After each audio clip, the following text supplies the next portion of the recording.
திருப்பதி போயிட்டு இருக்கோம். எனக்கு எப்படி போகணுங்கிற ரூட் வந்து உங்களுக்கு தெரியல, நான் சொல்றேன். செங்கல்பட்டுல இருந்து ரேணிகுண்டா ரயில்வே ஸ்டேஷனுக்கு வந்து ஒரு ட்ரெயின் போகும். அந்த ட்ரெயினை நீங்க பிடிச்சீங்கன்னா நீங்க வந்து சேர்ந்து போயிடலாம், ரேணிகுண்டா போயிடலாம். அங்க இருந்து ஒரு ½ hour திருப்பதி, அவ்வளவு முடிஞ்சு வச்சு. இது வந்து ஒரு ஈஸியஸ்ட் வேங்க. It's so simple.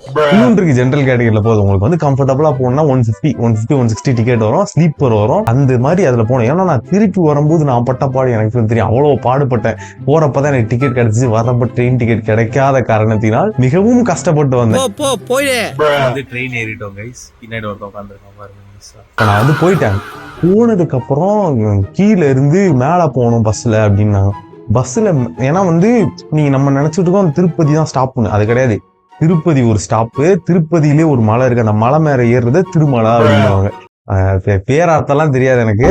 அப்படி இருக்கு. அதுல ஏறி போனீங்கன்னா ஒரு கோவில் வரும். அந்த கோவில்ல தான் நீங்க சாமி பார்க்கணும். சாமி பார்க்கறதுங்கிறது மிஷன் இம்பாசிபிள். கைஸ், நம்ம வந்து திருப்பதி பஸ் ஸ்டாண்ட்ல நிக்கிறோம். இப்போ வந்து நம்ம வந்து ஜீப்பை பிடிச்சி போறோம். ஏன்னா நம்ம வந்து பஸ்ல போனா நல்லா இருக்காதுன்னு நம்ம வந்து ஜீப்ல போறோம். எல்லாத்தையும் அப்படியே இயற்கையை சுவாசிச்சுக்கிட்டே போறோம். நம்ம ஃப்ரெண்டு ஜீப்பை தேடிட்டு இருக்கான் எங்க இருக்குன்ட்டு.